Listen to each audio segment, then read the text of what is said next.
Physics 50 में आप सभी का स्वागत है। आज हम लोग इलेक्ट्रोस्टैटिक्स का लेक्चर नंबर 1 देखेंगे हिंदी मीडियम स्टूडेंट के लिए।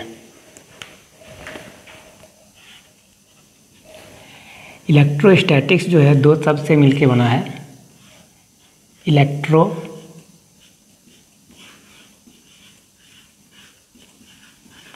और स्टैटिक्स।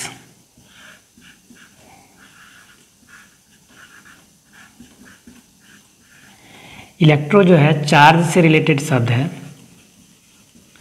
और स्टैटिक्स रेस्ट। चार्ज का मतलब होता है आवेश और रेस्ट का मतलब होता है स्थिर। हम लोग इलेक्ट्रोस्टैटिक्स में उन आवेश के बारे में पढ़ेंगे जो स्थिर अवस्था में है, जिसमें कोई गति नहीं है।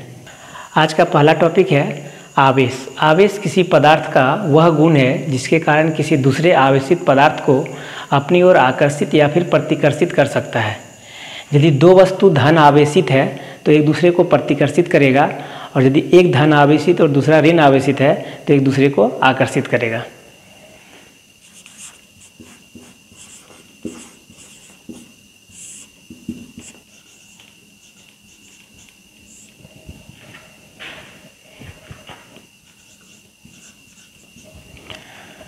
आवेश किसी पदार्थ का वह गुण है जिसके कारण वह किसी दूसरे आवेशित वस्तु को आकर्षित या प्रतिकर्षित करता है।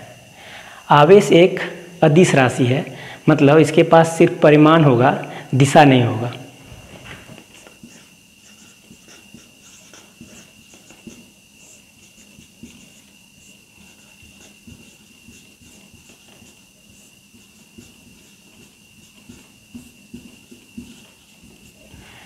आवेश को हम लोग स्मॉल क्यू या फिर कैपिटल क्यू से सूचित करते हैं।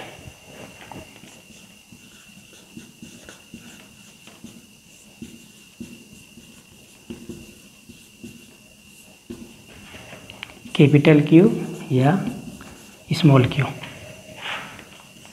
आवेश का एसआई मात्रक, आवेश का एसआई मात्रक कूलम होता है।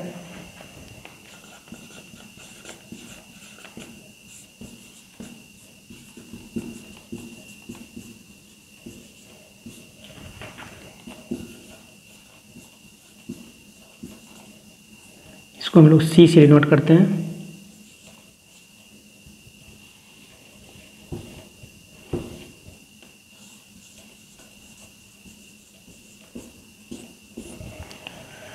इसके बाद हम लोग पढ़ेंगे आवेश के प्रकार।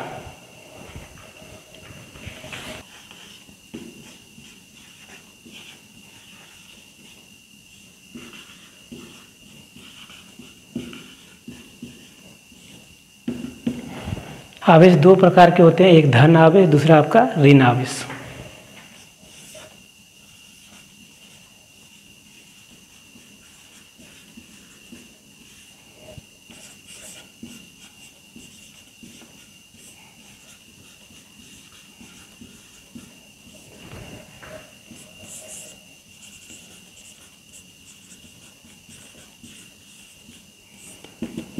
पहले हम लोग धन आवेश के बारे में देखते हैं।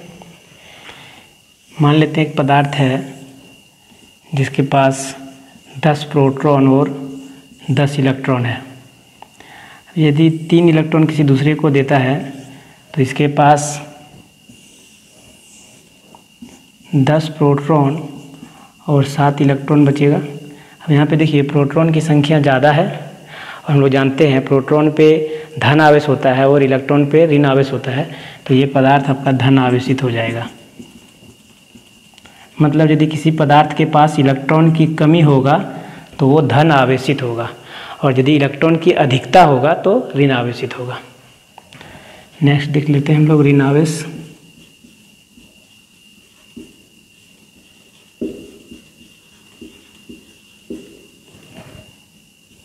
एक पदार्थ है जिसके पास 10 प्रोटॉन और 10 इलेक्ट्रॉन है। अब ये किसी दूसरे से 3 इलेक्ट्रॉन लेता है तो इसके पास 10 प्रोटॉन और 13 इलेक्ट्रॉन हो जाता है। अब यहाँ पे देखिए इलेक्ट्रॉन की संख्या ज़्यादा, हम लोग जानते हैं इलेक्ट्रॉन पर ऋण आवेश होता है, तो ये पदार्थ आपका ऋण आवेशित होगा। यहाँ पे देखिए इलेक्ट्रॉन की अधिकता है, जिसकी वजह से ये आपका ऋण आवेश शो करेगा। इसके बाद हम लोग पढ़ेंगे आवेश की प्रकृति।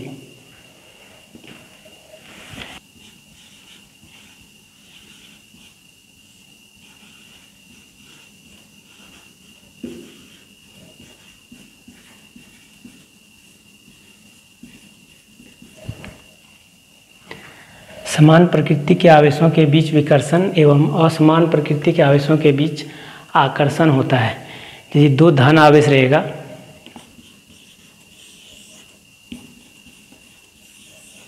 तो दोनों के बीच विकर्षण होगा, और यदि एक धन आवेश और एक ऋण आवेश तो दोनों के बीच आपका आकर्षण होगा। और यदि दोनों ऋण आवेश रहा उस केस में भी दोनों के बीच विकर्षण होगा, प्रतिकर्षण होगा। इसके बाद हम लोग पढ़ेंगे आवेशित करने की 3 विधियां।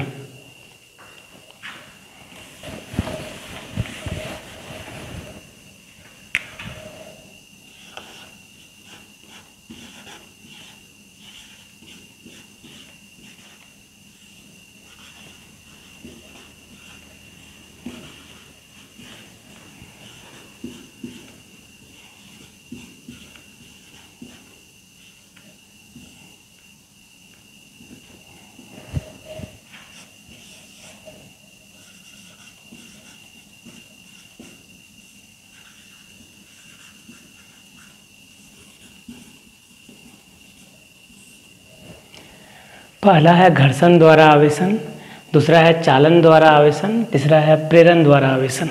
2 उचित पदार्थ लेते हैं हम लोग, पहला ए लेते हैं और दूसरा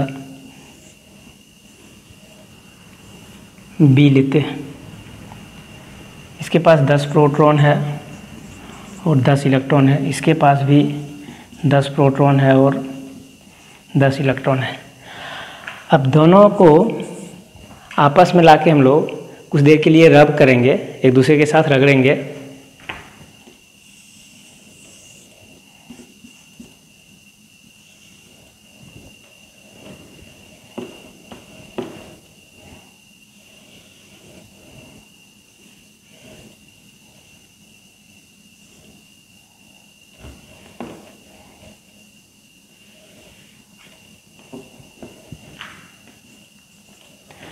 रब करने से ए से कुछ इलेक्ट्रॉन निकल के बी में चला जाएगा।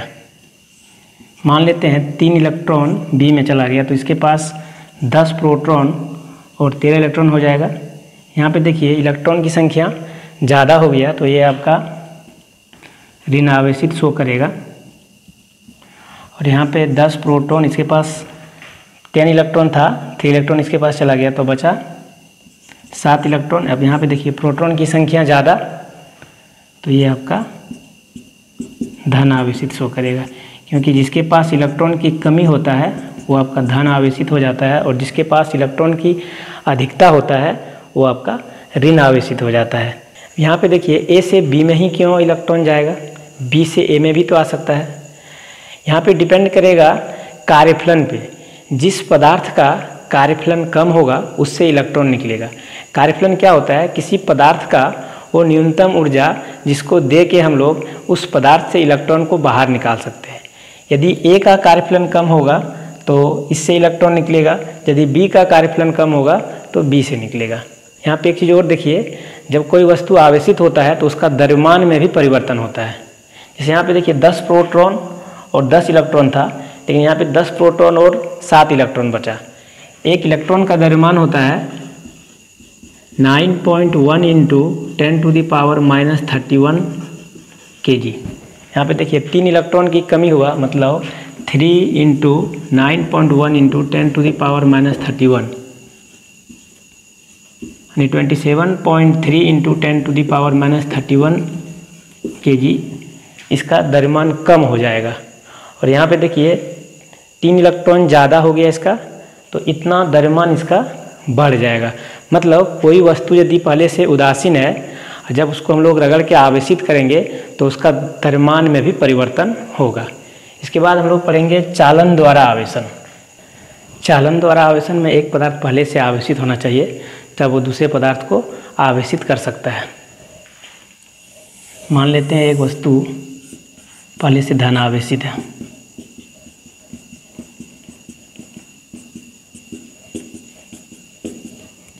धन आवेशित है मतलब इसके पास इलेक्ट्रॉन की कमी होगा, 10 प्रोटॉन और 7 इलेक्ट्रॉन है। इसके बगल में एक दूसरा पदार्थ लाएंगे हम लोग जो पहले से उदासीन है।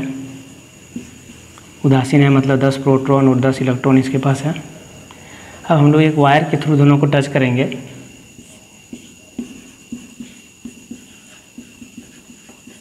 यहाँ पे देखिए 10 प्रोटॉन है और 7 इलेक्ट्रॉन है। जब हम लोग इसको तार से टच करेंगे तो B से कुछ इलेक्ट्रॉन A में जाएगा, क्योंकि यहाँ पे देखिए प्रोटॉन की संख्या इलेक्ट्रॉन से ज़्यादा है, तो इससे कुछ इलेक्ट्रॉन यहाँ पे आएगा। सपोज दैट एक इलेक्ट्रॉन B से A में चला जा रहा है, तो A के पास अब 10 प्रोटॉन और 8 इलेक्ट्रॉन हो जाएगा, और B के पास 10 प्रोटॉन, एक चला गया तो 9 इलेक्ट्रॉन बचा। मतलब B के पास भी इलेक्ट्रॉन की कमी कर दिया, मतलब ये भी आपका धन आवेश हो जाएगा। यहाँ भी प्रोटॉन की संख्या ज़्यादा है, ये भी आपका धन आवेश ही रहेगा, पहले से धन आवेश है।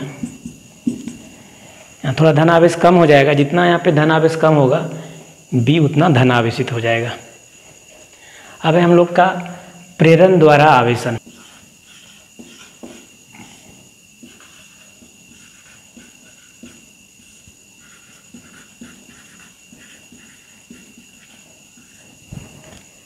प्रेरण द्वारा आवेशन में वस्तु को बिना टच किए, बिना संपर्क में लाए उसको हम लोग को आवेशित करना है। इसके लिए हम लोग एक कुचालक स्टैंड लेंगे, कुचालक टेबल लेंगे।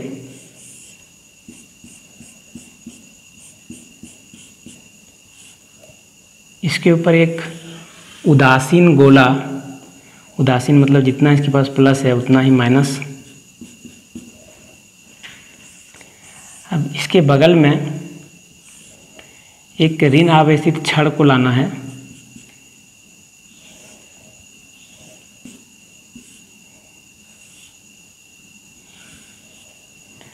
ऋण आवेशित छड़ लाने से ये प्लस को अपनी ओर खींच लेगा और माइनस वाला को प्रतिकर्षित करेगा।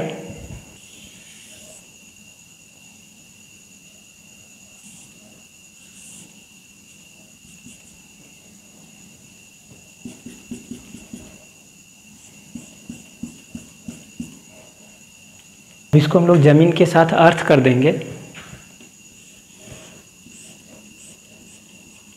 ये अर्थिंग का सिंबल है, तो सारा का सारा इलेक्ट्रॉन अर्थ में चला जाएगा, क्योंकि पृथ्वी एक बहुत बड़ा धन आवेशित गोला है, मतलब इसके पास इलेक्ट्रॉन की कमी है, तो इसके पास जो भी इलेक्ट्रॉन था वो सारा पृथ्वी में चला जाएगा।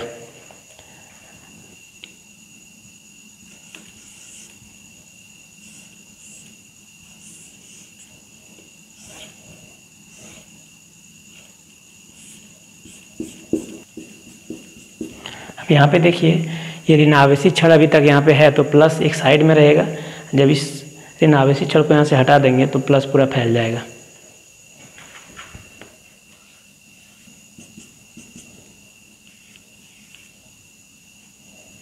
प्लस पूरा गोला में फैल जाएगा। सबसे पहले यहाँ पे देखिए एक उदासीन गोला लिए हम लोग, इसको एक कुचालक स्टैंड पे रखे। कुचालक मतलब वैसा पदार्थ जिससे विद्युत धारा और ताप प्रवाहित ना हो सके। अब इसके बगल में एक हम लोग ऋण आवेशित छड़ लाए। ये ऋण आवेशित छड़ प्लस वाला को एक साइड खींच लिया और माइनस वाला को एक साइड कर दिया। अब क्या किया हम लोग तीसरा केस में इसको अर्थ कर दिए ज़मीन के साथ।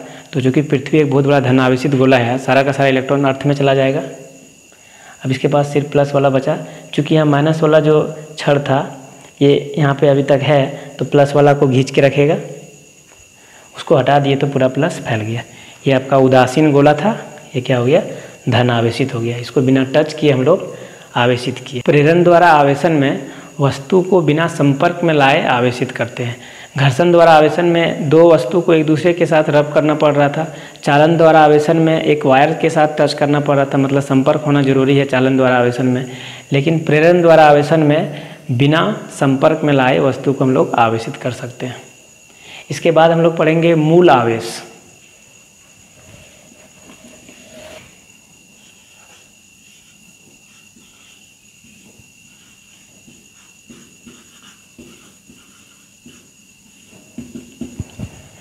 मूल आवेश, आवेश का न्यूनतम मान को मूल आवेश बोलते हैं। आवेश का सबसे छोटा मान क्या हो सकता है, उसको हम लोग मूल आवेश बोलते हैं। इसका मान होता है E = 1.6 × 10⁻⁻19 कूलम। स्वतंत्र रूप से जो आवेश पाया जाता है, सबसे छोटा आवेश, वो 1.6 × 10⁻⁻19 कूलम पाया जाता है। इसको हम लोग मूल आवेश बोलते हैं। अभी आपका इससे छोटा भी आवेश का खोज हो गया है, जिसका मान होता है 1/3e, 2/3e, लेकिन ये आपका स्वतंत्र रूप से नहीं होता है, इसलिए इसको हम लोग मूल आवेश नहीं बोल सकते हैं। स्वतंत्र रूप से जो आवेश पाया जाता है वो E = 1.6 × 10⁻⁻19 कूलम पाया जाता है।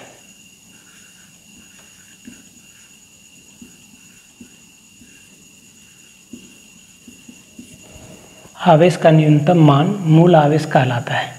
इसके बाद हम लोग पढ़ेंगे विद्युत आवेश का क्वांटमीकरण।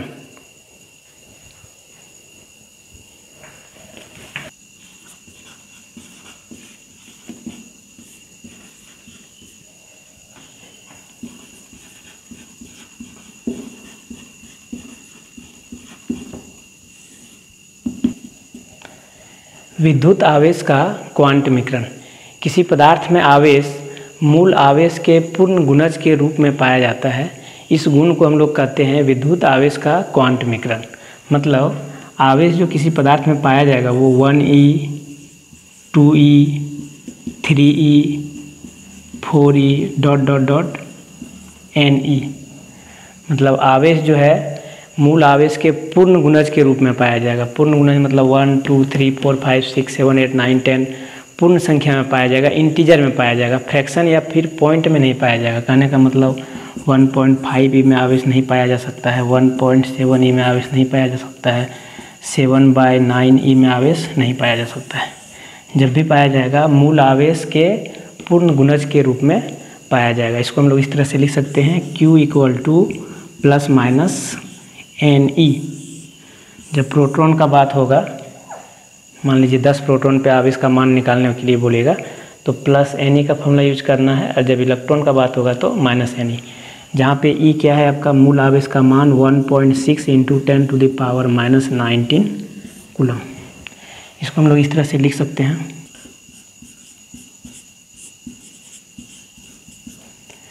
विद्युत आवेश का क्वांटमीकरण किसी वस्तु में उपस्थित आवेश की मात्रा मूल आवेश के पूर्ण गुणज के रूप में ही पाई जाती है। इसे हम लोग विद्युत आवेश का क्वांटमीकरण कहते हैं। मतलब जब भी आवेश पाया जाएगा किसी पदार्थ में, वो मूल आवेश के पूर्ण गुणज के रूप में पाया जाएगा, 1e, 2e, 3e, 4e ... ne। लेकिन द्रव्यमान जो है वो 1.5 kg हो सकता है, ½ kg हो सकता है, 2.5 kg हो सकता है, लेकिन आवेश जो है 1.5e, 1.7e फ्रैक्शन या पॉइंट में नहीं पाया जाता है।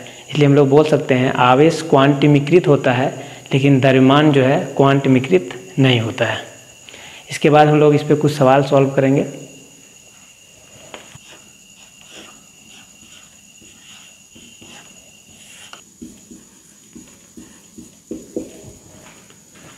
पहला सवाल है 5 × 10⁸ इलेक्ट्रॉन पर आवेश का मान ज्ञात करें। मतलब यहाँ पे आपको इलेक्ट्रॉन की संख्या दे दिया है, n = 5 × 10⁸। अभी हम लोग एक फार्मूला पढ़े Q = ±ne। तो इलेक्ट्रॉन का बात हो रहा है तो Q = -ne लगाइएगा। यहाँ पे इलेक्ट्रॉन की संख्या है 5 × 10⁸ और मूल आवेश का मान 1.6 × 10⁻⁻19। 5 × 1.6 × 10⁸ -19 गुना में पावर ऐड हो जाएगा। इसको मल्टीप्लाई कीजिएगा तो 8.0 × 10⁻−11 कूलम। दूसरा प्रॉब्लम है 10 प्रोटॉनों पर आवेश का मान ESU में ज्ञात करें। ESU आपका आवेश का छोटा मात्रक है, CGS मात्रक। 1 कूलम इक्वल टू होता है 3 × 10⁹ ESU,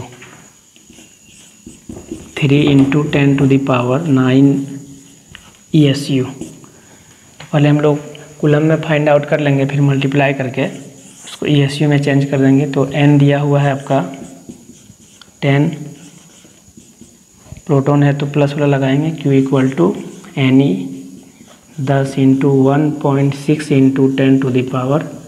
10⁻19, तो हो जाएगा 10 से मल्टीप्लाई होगा तो 16 × 10⁻19 कूलम।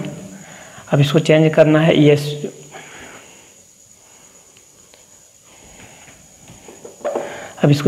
है ESU में। तो 16 × 10⁻19 × 3 × 10⁹ ESU।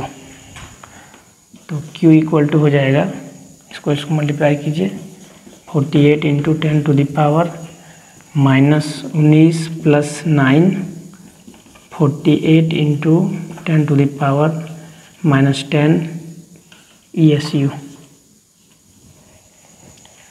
अब टाइप 2 का एक प्रॉब्लम ले लेते हैं।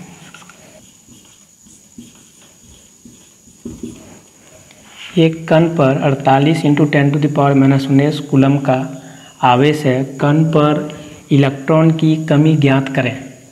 कण आपका धन आवेशित है तो क्या होगा, इलेक्ट्रॉन की कमी होगा उसके पास। कितना इलेक्ट्रॉन की कमी है वो हम लोग को निकालना है। तो यहाँ पे देखिए Q इक्वल टू दिया हुआ है 48 × 10 coulomb. Q equal to Ne, जब Q प्लस में दिया हुआ रहे तो Q equal to plus Ne लगाइएगा, क्योंकि यदि माइनस लगाइएगा तो N आपका माइनस में आ जाएगा, नंबर कभी नेगेटिव में नहीं हो सकता है। और जब माइनस में दिया हुआ रहे तो आपको क्या लगाना है, -Ne लगाना है, ताकि माइनस माइनस कट जाएगा और N आपका पॉजिटिव में आएगा। तो 48 × 10⁻19 इक्वल टू N × 1.6 × 10⁻19। तो 48 × 10⁻19, इसको डिवाइड कीजिए इधर से, 1.6 × 10⁻19 इक्वल टू N। ये पॉइंट हटेगा तो यहाँ पे एक 0 आ जाएगा, ये आपका 30 टाइम्स में कट जाएगा, तो हो जाएगा 30 × 10⁻19, ये ऊपर जाएगा तो प्लस इक्वल टू N। तो हो गया आपका 30 × 10⁻, दोनों को ऐड कर दीजिए, 38 इक्वल टू N। दूसरा प्रॉब्लम है, एक कण पर -96 × 10⁻30 ESU का आवेश है। कण पर इलेक्ट्रॉन की अधिकता ज्ञात करें। चूँकि ये जो कण है ऋण आवेशित है तो इलेक्ट्रॉन का अधिकता होगा, तो कितना अधिकता होगा वो हम लोग को निकालना है। Q equal to -96 × 10⁻30 ESU। ये देखिए SI यूनिट में नहीं है, इसको चेंज करना पड़ेगा। तो 96 × 10⁻30 डिवाइडेड बाय 3 × 10⁻9, क्योंकि हम लोग जानते हैं 1 कूलम इक्वल टू होता है 3 × 10⁻9 ESU। तो ESU से कूलम में जाने के लिए आपको 3 × 10⁻9 से डिवाइड करना है। कूलम से ESU में जाने के लिए मल्टीप्लाई करते थे हम लोग। इसको कितना बार में कटेगा, 32, तो 32 × 10⁻30 ऊपर जाएगा तो ये माइनस हो जाएगा, 32 × 10⁻30 -9, तो 32 × 10⁻21 कूलम हो जाएगा। अब हम लोग को लगाना है formula Q equal to -Ne। Q equal to -Ne लगाएंगे हम लोग। यहाँ पे देखिए Q का मान कितना है, 32 × 10⁻21, माइनस में है तो माइनस में ही रखिए इसको। तो -32 × 10⁻21 equal to -N × 1.6 × 10⁻19, minus minus cut जाएगा, 32 into 10⁻21 divided by 1.6 into 10⁻−19 equal to n। ये पॉइंट हटेगा तो एक जीरो आएगा यहाँ से, तो 20 बार में कट जाएगा ये, तो 20 इंटू 10⁻21 इंटू 10 ऊपर जाएगा तो प्लस हो जाएगा, तो आंसर हो जाएगा 20 इंटू 10 ऐड कीजिएगा तो 40 इक्वल टू n। टाइप 3 का एक प्रॉब्लम लेंगे। एक वस्तु पर 1.2 इंटू 10⁻−19 कूलम का आवेश है, क्या वस्तु पर आवेश का मान संभव है? सबसे पहले हम लोग n निकाल के देखते हैं। यदि n का मान पूर्ण संख्या में आया तो आंसर हाँ होगा, यदि n का मान पूर्ण संख्या में नहीं आया तो आंसर नहीं होगा। Q इक्वल टू दे दिया है आपका 1.2 into 10⁻−19 coulomb. Q equal to क्या लगाइएगा, NE, प्लस में दिया है Q तो Q equal to plus NE। Q का मान 1.2 into 10⁻−19 equal to N into E का मान 1.6 into 10⁻−19। 1.2 into 10⁻−19 divided by 1.6 into 10⁻−19 equal to n।